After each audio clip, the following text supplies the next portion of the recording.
Anong balita sa boxing? Itong si Japanese Monster Naoya Inoue ay mainit pa rin na pinag-uusapan dahil kakukuha lang nito ang prestiyosong parangal na Fighter of the Year 2023. Tapos ngayon nga ay pinag-uusapan na naman siya kasi agad-agad siyang kumasa sa kanyang WBC Mandatory Challenger na si Mexican Bad Boy Luis Pantera Nery na magaganap nga ang kanilang laban sa Mayo sa baluarte na naman ni Naoya Inoue sa Tokyo, Japan. May ilan naman na mga nagsasabi na wala na daw kwenta para manatili pa si Naoya Inoue sa Super Bantamweight Division kasi nakuha na nga niya ang 4 na major belt. Undisputed champion na nga siya dito sa Super Bantamweight Division. At naniniwala din ng ilan lalo na sa Amerika na itong sina Luis Nery at Murodjanak Madalyev na gusto ngang makalaban ni Naoya Inoue dahil silang kanyang mga mandatory. WBC mandatory nga si Luis Nery, WBA mandatory naman itong si Murodjanak Madalyev. Ay sinasabi nga ng ilan na hindi na dapat labanan pa ito ni Naoya Inoue. Dapat ay umakyat na siya sa featherweight division. Pero syempre sa Amerika yun kasi hindi naman sumikat doon si Janriel Casimero. Naging champion si Janriel Casimero sa ibang bansa pero hindi sa Amerika. Nagkaroon ng 2 laban si Janriel Casimero sa Amerika pero nataon naman na pandemic noon at walang nanood ng live kasi naka-isolate ang laban na yun, laban kay Dukmaika. Sayang din naman, maganda pa naman ang ipinakita noon ni Janriel Casimero laban kay Dukmaika. Talagang nasa kondisyon siya noon. Ito nga ay isa sa pinakamagandang kondisyon na naging laban ni Janriel Casimero. Tinapos nga lang ni Janriel Casimero itong si Dukmaika na dating Olympian at top prospect noon ng sikat na PBC promotion.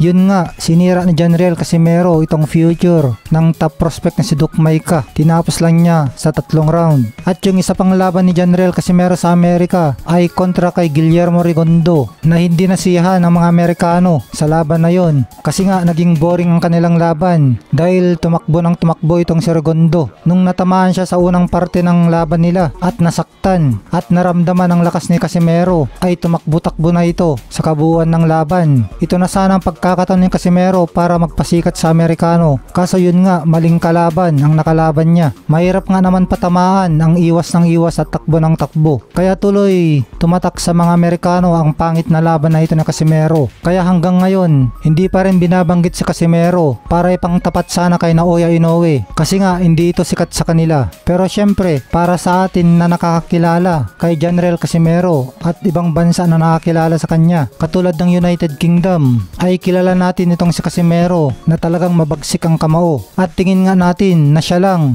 ang pwedeng tumalo kay Naoya Inoue dito sa lower class division o Super Bantamweight Division. At maalala nga, nung laban niya kay Philippus Ngitumbua nung May 13 ng nakaraang taon na ginanap sa Okada Manila Hotel and Casino, Parañaque City, kung saan nga nakita natin na napakatibay nitong si Philippus Ngitumbua pero pinabagsak pa ito na Casimero sa round 6. Ganon kalakas ang mga suntok ni Casimero. At dito nga sa laban na ito ay nanood ang ating alamat sa boxing na nakalaban na ng 2 beses si Naoya Inoue. Ito ang si Nonito Donaire na nung unang laban nila ay pinahirapan nga niya si Naoya Inoue. Pinaputok ang talukap ng mata at ilong nito at niyanig pa niya. Ito nga, pagkatapos ng laban ni Philippus Ngitumbua, courtesy ng Pinas Boxing TV, ay kinapanayam nga niya si Nonito Donaire kung saan tinanong si Donaire na kung may pag-asa daw ba si Casimero na talunin si Inoue kapag nagharap sila. At ang sinagot naman ni Donaire ay syempre daw dahil ang lakas daw ni Casimero ay iba. Malakas daw talaga si Tata. Tata ang palayaw ni Casimero. Kung yung ginamit daw ni Champ Tata sa laban niya kay Ngitumbua na nagjajab siya para i-set up ang kanyang kanan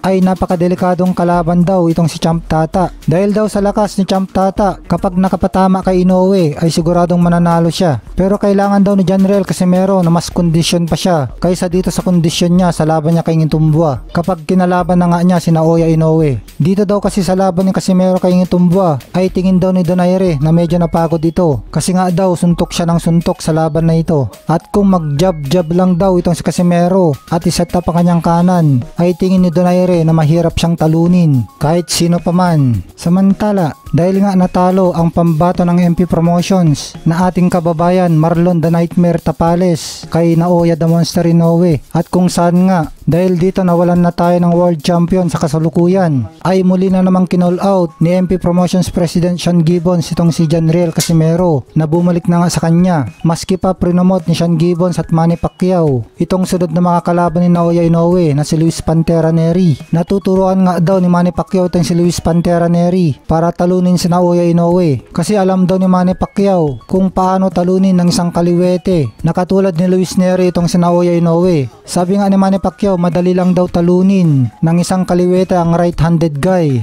na ipinakita nga ni Manny Pacquiao ang estilo na kinakailangan para talunin si Naoya Inoue, at mas detalyado pang ituturo daw ni Manny Pacquiao kay Luis Pantera Nery sa General Santos City sa kanyang paghahanda kontra Muay Thai legend Buakaw Banchamek, na kahit nga pinopromote na nga ni Sean Gibbons at Manny Pacquiao itong si Luis Nery, pero wala pa rin tiwala itong si Sean Gibbons na tatalunin nga ni Luis Nery si Naoya Inoue. At nakikita dito na mas tiwala nga sila kay Janriel Casimero kasi pinapabalik pa rin niya si Janriel Casimero sa kanila, kasi nga alam talaga ni Sean Gibbons na ito lang si Casimero ang may pinakamalakas na suntok sa super bantamweight division na kayang pataubin si Naoya Inoue, na mas malakas nga ang suntok ni Casimero kaysa kay Luis Nery. Pero yun nga, nagpakita na ng pagtanggi ang magkapatid na Casimero sa muling pagbabalikan nila ng MP Promotions. Tingin nga ng Casimero Brothers na kaya ng kasalukuyan nilang promoter na Treasure Boxing Promotions na pag-aari ni Masayuki Ito na kaya nitong pagganapin ang laban niya kay Naoya Inoue. Samantala, nakilala ni Filipino icon Manny Pacquiao ang dating NBA star Dwight Howard na pinabisita niya sa kanyang tahanan sa Makati City noong Huwebes, January 11. Sa ngayon ay nandito sa ating bansa si Dwight Howard at kasama siya sa koponan ng Pilipinas na strong group na maglalaro sa Dubai International Basketball Championship ngayong buwan na ito. Nakipaglaro naman ng chess si Howard kay Pacquiao at nagawang mapirmahan naman ng boxing legend ang kanyang sapatos.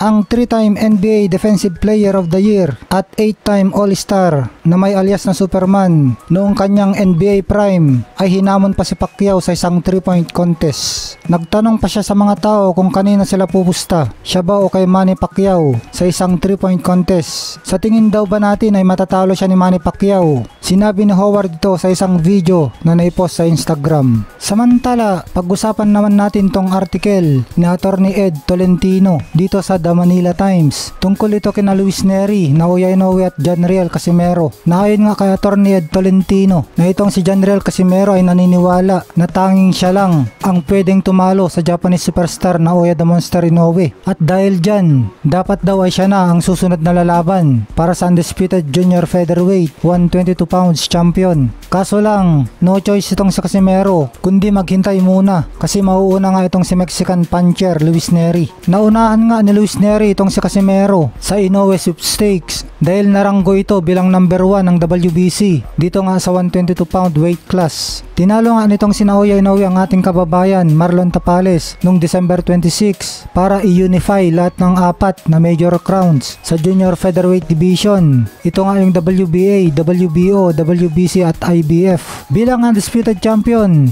itong si Naoya Inoue ay kinakailangan dumepensa sa number 1 contender ng bawat isa sa 4 na organisasyon ng boxing. Sa pagdepensa ng 4 na major belts, rotation system ang sinusunod at sakto naman na ang susunod sa rotation ay itong WBC na si Luis Nery nga ang kanilang number 1 mandatory. Kaya nangangahulugan ito na may mandato si Inoue na ipagtanggol ang kanyang undisputed na corona laban sa number 1 contender ng WBC na nagkataon naman na si Luis Nery. Si Inoue ay binatikos dahil madalang itong lumaban sa ibang bansa. Puro sa baluarte lang niya sa Japan siya lumalaban. Kaya inaasahan na naman na pupunayin na naman siya dito sa laban niya kay Luis Nery na magaganap na naman sa baluarte niya. Akala nga ng ilan ay hindi magaganap sa Japan ang laban ni Inoue at Nery dahil si Nery ay pinagbawalan ng Japanese Boxing Commission noong March 2018 na lumaban sa Japan dahil sa labis na timbang sa kanyang rematch sa Japanese legend na si Shinsuke Yamanaka kung saan ninakaut ni Nery si Yamanaka sa 2 round lang. Bukod pa sa issue ng timbang, nagpositibo din si Nery ng paggamit ng ipinagbabawal na sangkap dahil nga sa rotation system at kung sakaling matalo ni Inoue si Nery ay kailangan niyang dumepensa laban sa number 1 contender ng boxing organization na susunod sa linya sa rotation. Maaring si WBA number 1 contender Murodjon Akhmadaliev o ang number 1 contender ng WBO at IBF na si Sam Goodman ng Australia ang sunod na makalaban niya. Dahil nga nakaranggo si Casimero na number 3 ng WBO, kasunod si Neri na number 2 at Goodman na nasa number 1. Kaya itong pakikipaglaban ni Neri para sa WBC belt kay Naoya Inoue ay mawawala ang kanyang pagka number 2 sa WBO ranking. Kung kaya makikinabang dito si Casimero at maaari pa siyang humingi ng title eliminator kay Goodman para matukoy ang karapat-dapat na humamon para sa corona ng WBO. Pwedeng ang sunod na kalaban ni Casimero ay itong si Sam Goodman para sa WBO title eliminator. Maaaring pumili si Inoue para sa isang voluntaryong depensa at direktang harapin si Casimero. Ngunit ito ay medyo mahirap dahil ang tatlo pang number 1 na kalaban ay naghihintay para sa title shot. Kung gusto ni Casimero na makakuha ng title shot, ang pinakamagandang ruta ayon kay Attorney Ed Tolentino ay ang tumaas sa number 1 o mandatory contender status. Sa ganitong paraan, walang pagpipilian si Inoue kundi harapin si Casimero kapag oras na ng WBO sa rotation system. Sa ngayon nga ay si Luis Neri ang sunod na makalaban ni Naoya Inoue sa Mayo sa Tokyo, Japan. Mabibigat naman ang parehong kamao nitong si Luis Neri pero butas ang kanyang depensa at medyo kahina-hinala ang kanyang kondisyon. Kaya magiging dahilan ito upang madali siyang maging biktima ng The Monster Inoue. Sa tingin mo ba kayang-kaya may pag-asa yung si Tata kay Inoue kung sakaling magkaharap sila? Of course, ang lakas si Tata iba. Malakas talaga si Tata, no? Si Champ Tata. At yung kung alamin niya yung ginamit niya na yung jab and then nagsi-set up siya, he's gonna be a very formidable opponent. Ang lakas si Tata, mananalo siya kung matamaan niya, no? Pero kailangan niya na mas in shape pa siya para kung ano man yun matulak niya sarili niya. Kasi alam ko na napagod si Tata ng konti kasi yun nga suntok ng suntok at natuto siya na nakikita niya ma-set up niya yung malakas na suntok. Kung gano'n yung style niya, mahirap sa talon kahit sino man dyan. Yun!